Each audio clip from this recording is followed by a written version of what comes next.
દુનિયામાં સૌથી વધારે ડાયાબિટીસના દર્દીઓ નજીકના ફ્યુચરમાં ઇન્ડિયા નંબર 1 થઈ જશે. અત્યારે નંબર 2 ઉપર છીએ, જસ્ટ આફ્ટર ચાઇના. પેલા ડાયાબિટીસને 40-50 વર્ષ પહેલા રાજરોગ કહેવાતો. ઘરે ઘરે ડાયાબિટીસનું પ્રમાણ વધવા માંડ્યું છે. શુગર વધી ગયું છે એટલે ડાયાબિટીસ, પણ ખરેખર ડાયાબિટીસનો અર્થ શું છે? પરંતુ ડાયાબિટીસના ઘણા બધા પ્રકારો હોય છે. અચ્છા. Type 1 diabetes, type 2 diabetes, gestational diabetes. અને હવેથી નાના બાળકોમાં પણ ટાઈપ 2 ડાયાબિટીસ અમે જોઈ રહ્યા છીએ અને એનું મેઇન કારણ લાઇફસ્ટાઇલ. આના સિવાય અમુક રેર પ્રકારના ડાયાબિટીસ હોય, એમાં મોડી ડાયાબિટીસ આવે.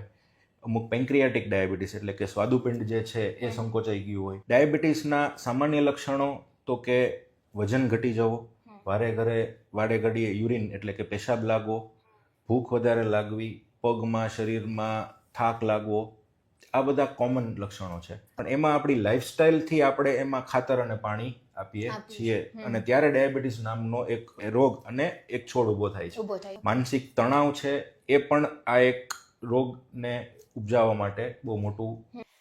નમસ્કાર, આપની સાથે હું આકાંક્ષા. તમે જોઈ રહ્યા છો રાજકોટ. આજે ડાયાબિટીસ ડે છે, એટલા માટે રાજકોટની ટીમ પહોંચી છે ખાસ મોરી ડાયાબિટીસ એન્ડ એન્ડોક્રાઇન સેન્ટરમાં, જે આપણે મુલાકાત કરવાની છે ડૉક્ટર કૃષ્ણા મોરી સાથે. તેઓ પોતે કન્સલ્ટન્ટ એન્ડોક્રાઇનોલોજિસ્ટ છે અને ડાયાબિટીસ સ્પેશિયાલિસ્ટ છે. હવે આમની સાથે આમ તો ડાયાબિટીસ શું છે એ બધા વિષય પર તો ચર્ચા કરવી છે, પણ ઘણા બધા છે ને મનમાં ભ્રમ હોય છે, ખાસ તો ડાયાબિટીસને લઈને. એ બધા લોકોના જે પ્રશ્નો છે ને એ પણ મારે આજે ડૉક્ટર કૃષ્ણાને પૂછવા છે. સર, સ્વાગત છે રાજકોટના પ્લેટફોર્મ પર. Thank you. સૌથી પહેલાં તો મારે એક ક્વેશ્ચન પૂછવો છે કે જ્યારે પણ ડાયાબિટીસ શબ્દનું આપણા મનમાં નામ આવે ને એટલે શુગર વધી ગયું છે એટલે ડાયાબિટીસ, પણ ખરેખર ડાયાબિટીસનો અર્થ શું છે? મેડમ, તમે જેમ કીધું એમ કે ડાયાબિટીસ એટલે કે નોર્મલ માણસમાં શુગર રહે એના કરતાં લોહીમાં શુગરનું પ્રમાણ વધી જાય એને ડાયાબિટીસ કહેવાય. જી. પરંતુ ડાયાબિટીસના ઘણા બધા પ્રકારો હોય છે. અચ્છા. Type 1 diabetes, type 2 diabetes, gestational diabetes. આ 3 પ્રકારના ડાયાબિટીસ છે જે સૌથી કોમન છે. અત્યારે આપણા સમાજમાં સૌથી કોમન જે ટાઈપ 2 ડાયાબિટીસ છે, જે જનરલી વડીલોમાં એટલે કે 20, 30, 25 વર્ષ પછીના લોકોમાં જોવા મળતું હોય છે. પણ હવેથી નાના બાળકોમાં પણ ટાઈપ 2 ડાયાબિટીસ અમે જોઈ રહ્યા છીએ અને એનું મેઇન કારણ લાઇફસ્ટાઇલ છે. બીજું એક છે ટાઈપ 1 ડાયાબિટીસ, જે જનરલી નાના બાળકોમાં જોવા મળતું હોય છે. પરંતુ ઘણીવાર એ પુખ્ત વયના લોકો એટલે કે એડલ્ટ્સમાં પણ ટાઈપ 1 ડાયાબિટીસ આવી શકે. એને લાઈફસ્ટાઈલને બહુ સંબંધ નથી, એના થવાને અને લાઈફસ્ટાઈલને. અને થર્ડ જે મેં વાત કરી એ જેસ્ટેશનલ ડાયાબિટીસ એટલે કે એક પ્રેગ્નન્સીમાં આવતું સ્પેશિયલ પ્રકારનું ડાયાબિટીસ છે, જે પ્રેગ્નન્સીમાં થતા હોર્મોનલ ફેરફાર, માતાના વજન વધવાને કારણે, ઘણા બધા પરિબળને કારણે થતું ડાયાબિટીસ છે. આના સિવાય અમુક રેર પ્રકારના ડાયાબિટીસ હોય, એમાં મોડી ડાયાબિટીસ આવે. અમુક પેન્ક્રિયાટિક ડાયાબિટીસ એટલે કે સ્વાદુપિંડ જે છે એ સંકોચાઈ ગયું હોય, એના હિસાબે થતું ડાયાબિટીસ વગેરે હોય છે. ઓકે સર, તો 3 પ્રકારના ડાયાબિટીસની આપણે વાત કરી, તો સામાન્ય લક્ષણોની જો આપણે વાત કરીએ તો એવા કયા લક્ષણો કે જેના પરથી શંકા થઈ શકે કે કદાચ મારે ડાયાબિટીસ હોઈ શકે? રાઈટ. ડાયાબિટીસના સામાન્ય લક્ષણો તો કે વજન ઘટી જવો, વાડે ઘડીએ યુરિન એટલે કે પેશાબ લાગવો, ભૂખ વધારે લાગવી, પગમાં શરીરમાં થાક લાગવો, આ બધા કોમન લક્ષણો છે. અમુક વાર કોઈ ઇન્ફેક્શન થયું હોય, કોઈ ઘા થયો હોય તો ના રૂજાવું, આ બધા એના સિમ્ટમ્સ છે. પરંતુ મોટા ભાગના ડાયાબિટીસના દર્દીઓને ડાયાબિટીસ જ્યારે એમને ખબર પડે છે ત્યારે કોઈ લક્ષણ નથી હોતું. એટલે એ એક બહુ ઇમ્પોર્ટન્ટ વસ્તુ છે આ રોગમાં, કે જે સ્ક્રીનિંગનું ઇમ્પોર્ટન્સ છે કે અમુક ઉંમર પછી આપણે શુગરનો એક સામાન્ય ટેસ્ટ કરાવવો જોઈએ. કેમ કે ઘણા બધા એવા દર્દીઓ અત્યારે આપણા સમાજમાં છે કે જેમને કોઈ લક્ષણો નથી પણ તો બી એમનું શુગર નોર્મલ કરતાં વધારે છે. એટલે કોમન લક્ષણો તો આપણે વાત થઈ, પણ ઘણા બધા એવા અસિમ્ટમેટિક પેશન્ટ્સ પણ હોય છે સમાજમાં. એટલે આ બધા જે કોમન લક્ષણો છે એ ત્રણેય ડાયાબિટીસ માટે સમાન રહેશે? મેડમ, મેઇનલી ટાઈપ 1 ને ટાઈપ 2 ડાયાબિટીસમાં આ સમાન રહે. જેસ્ટેશનલ ડાયાબિટીસમાં કોઈ સિમ્ટમ્સ ના હોય, પણ એ એક પ્રેગ્નન્ટ લેડીના એક ડ્યુરિંગ ધ ચેકઅપ, જે 9 મહિનાનો વખતે જે ચેકઅપ કરતા હોય એમાં જ ગાયનેક ડૉક્ટર હોય એ ચેક કરતા હોય છે અને એના ઉપરથી ડાયાબિટીસ છે કે નહીં ખબર પડે. એમને બહુ સિમ્ટમ્સ નથી હોતા, પણ ટાઈપ 1 ટાઈપ 2 બંનેના સિમ્ટમ્સ મોર ઓર લેસ સેમ હોય. હવે આપણે વાત કરીએ તો આપણે પણ એક શબ્દ યુઝ કર્યો છે કે લાઈફસ્ટાઈલ, જીવનશૈલી. અને ભારતની આપણે વાત કરીએ તો હવે ડાયાબિટીસનું પ્રમાણ ખૂબ વધી ગયું છે. હવે કેવું કે કોઈ આપણને કહે છે કે મને ડાયાબિટીસ આવ્યું છે તો એક થોડુંક સામાન્ય બનતું જાય છે. એટલા બધી કેસીસ સામે આવતા હોય છે ડાયાબિટીસના. તો આટલું બધું પ્રમાણ વધવા પાછળનું કારણ શું છે? જીવનશૈલી કઈ રીતે છે અત્યારે? બહુ સાચી વાત કરી. પહેલા ડાયાબિટીસને 40-50 વર્ષ પહેલા રાજરોગ કહેવાતો, કે અમુક લોકોને જ થતું. પણ હવે એક દુર્ભાગ્ય વસ્તુ એ છે કે હવે એક આમ રોગ થવા માંડ્યો છે. ઘરે ઘરે ડાયાબિટીસનું પ્રમાણ વધવા માંડ્યું છે. અને એના મુખ્યત્વે 3 થી 4 વસ્તુ, કે ભારતીય લોકો જેનેટિકલી થોડાક ડાયાબિટીસ માટે પ્રોન તો છે જ. એટલે આપણા ડાયાબિટીસના બી ઘણી બધી વાર અમુક ફેમિલીઝમાં આપણે જોઈએ તો આખા ફેમિલીને ડાયાબિટીસ હોય. એટલે એના જીન્સ કે એ જન્માતા ત્યારે એ ડાયાબિટીસનું બી તો હોવાઈ ગયું હતું. પણ એમાં આપણી લાઈફસ્ટાઈલથી આપણે એમાં ખાતર અને પાણી આપીએ છીએ, અને ત્યારે ડાયાબિટીસ નામનો એક રોગ અને એક છોડ ઊભો થાય છે. એમાં લાઈફસ્ટાઈલમાં મેઇનલી આપણું ડાયટ જે ફાસ્ટ લાઈફસ્ટાઈલમાં ફાસ્ટ ફૂડ છે, જંક ફૂડ છે, જે આપણી પારંપરિક ખાદ્ય પદ્ધતિ હતી એનાથી આપણે કમ્પ્લીટલી વિપરીત ખોરાક લઈ રહ્યા છીએ. એમાં પ્રોસેસ્ડ ફૂડ આવે, પ્રોસેસ્ડ ઘઉં આવે, પ્રોસેસ્ડ ચોખા આવે, ખાવાના ટાઈમિંગ આપણા બહુ ફિક્સ નથી હોતા, બહુ વધારે પ્રમાણમાં કાર્બોહાઈડ્રેટ, શુગર, આ બધી વસ્તુ ડાયટનો પાર્ટ ભજવે છે. સેકન્ડ થિંગ, આપણું બેઠાડું જીવન. મોટાભાગના લોકો આપણે ઓફિસ વર્ક કરતા હોઈએ છીએ, આપણા રોજના સ્ટેપ્સ ગણીએ તો ગણીને 1000-2000 સ્ટેપ્સમાં આખો દિવસ પતી જાય છે. અને થર્ડ થિંગ, એક વાસ્તવિકતા છે, એ સ્ટ્રેસ, માનસિક તણાવ છે. એ પણ આ એક રોગને ઉપજાવવા માટે બહુ મોટું ભાગ ભજવે છે. તો અત્યારે એકદમ ભાગદોડવાળી જીવન થઈ ગયું છે બધાનું, એટલે ડાયટમાં એ લોકો ફોકસ નથી કરી શકતા, અને ઘણીવાર એક્સરસાઇઝ છે, મેડિટેશન છે, આવી બધી વસ્તુઓ પણ બહુ મિસ થઈ જાય છે.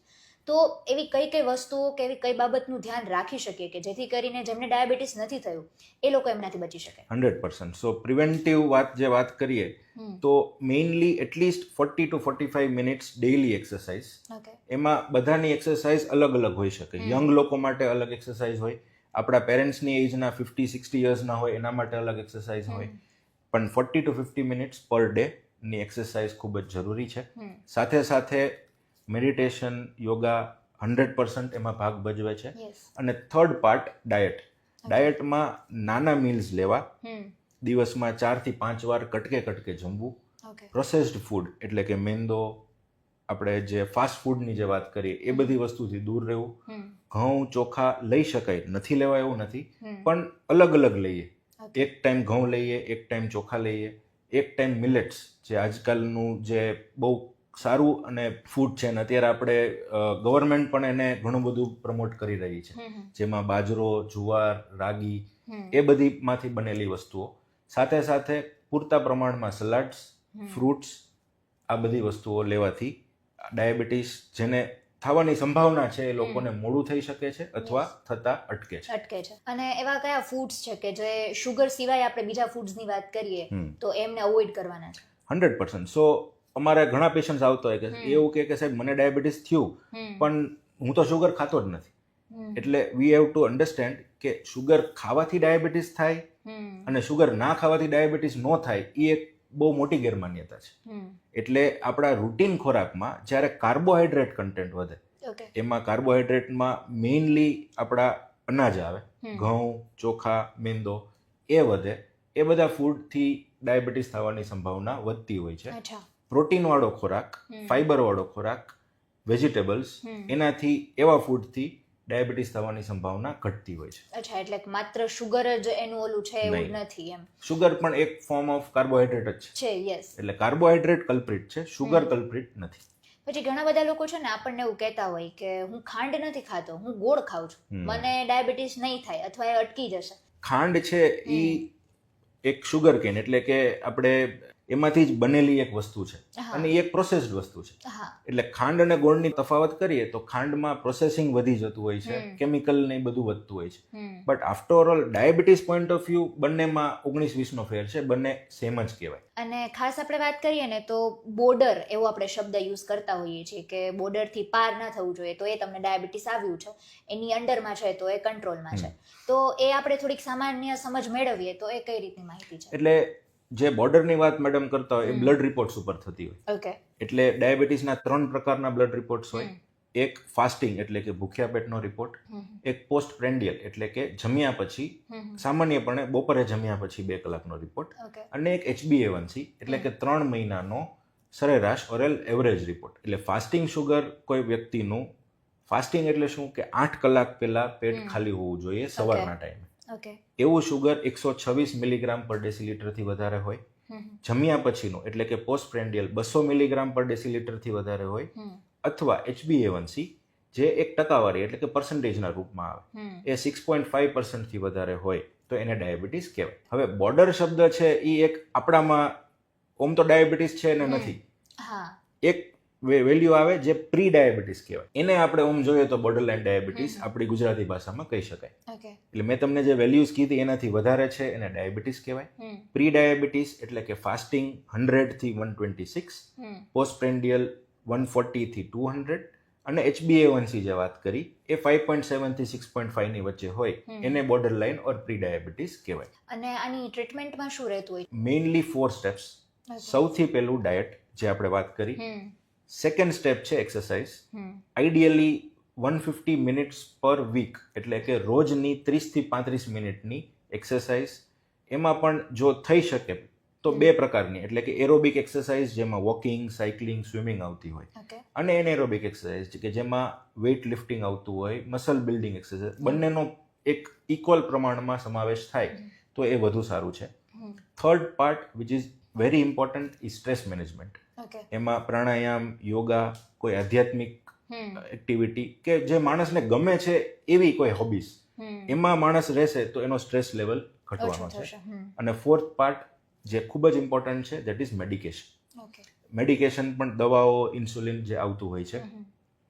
આમ જોઈએ તો ડાયાબિટીસ સારવારમાં 25% જ ડૉક્ટરના હાથમાં છે.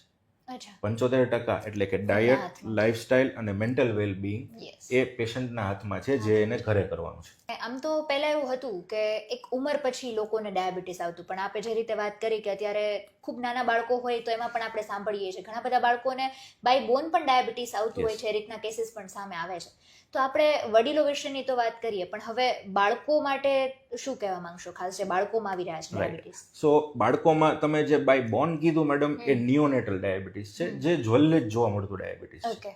બટ મોર કોમન ડાયાબિટીસ બાળકોમાં ટાઈપ 1 ડાયાબિટીસ કહેવાય.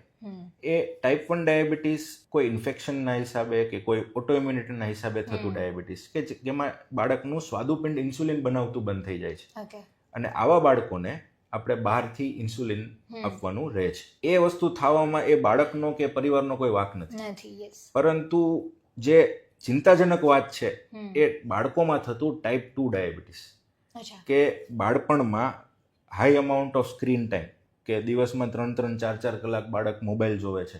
જે 20 વર્ષ પહેલા બાળકો બહાર રમવા જતા હવે મોબાઈલમાં અને કમ્પ્યુટરમાં ગેમ્સ રમે છે. ઓબેસિટી, પીડિયાટ્રિક ઓબેસિટી, બાળકોમાં થતી ઓબેસિટી, જંક ફૂડ, એના હિસાબે જે ડાયાબિટીસ 35, 40, 45 વર્ષે થતું એ આજે 15 ને 20 વર્ષના બાળકોમાં થાય છે. બહુ ચિંતાજનક વસ્તુ છે અને એને આપણે ડેફિનેટલી આપણે કેટર કરવું જરૂરી છે. ઓકે, એના માટે પેરેન્ટ્સ વધારે અવેર રહેવું જરૂરી છે. અવેરનેસ, લાઇફસ્ટાઇલ, અગેન એક્સરસાઇઝ, રોજનું રમવા જવું, સ્ક્રીન ટાઈમને આપણે લિમિટ કરીએ. એટલે અત્યારે આમ તો પેરેન્ટ્સે આ બાબતે અવેર થવાની ખૂબ વધારે જરૂર છે, તો આપણે બાળકોમાં થતું આ જે ડાયાબિટીસ છે એને આપણે અટકાવી શકીશું.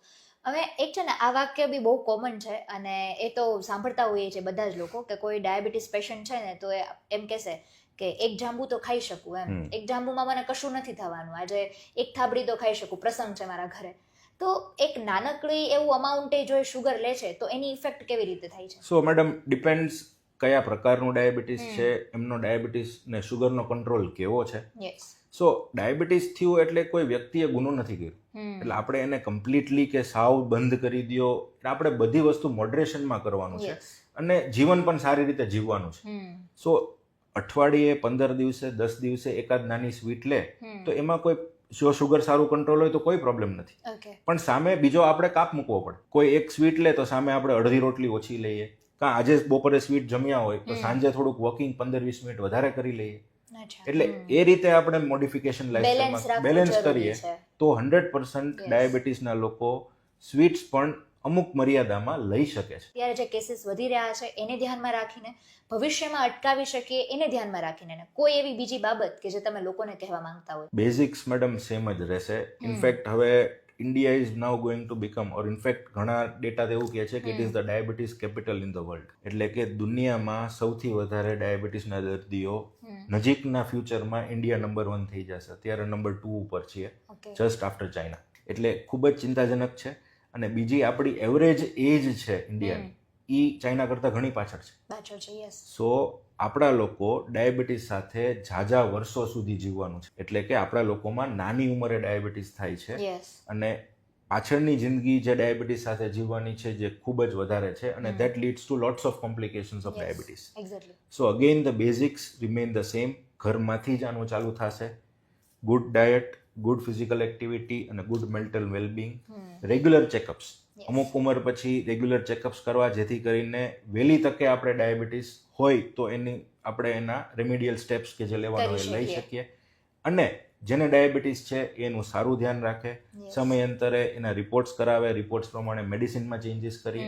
અને વેરી ઇમ્પોર્ટન્ટ, જે ડાયાબિટીસના કોમ્પ્લિકેશન જે થતા હોય છે, આંખ છે, કિડની છે, પગ, હૃદય, મગજ, લીવર, એ બધાનું જે કોમ્પ્લિકેશન હોય એનું સમયસર આપણે સ્ક્રીનિંગ કરીએ, એમાં કંઈ હોય તો એનું ન્યા અટકાવવાની ટ્રાય કરીએ.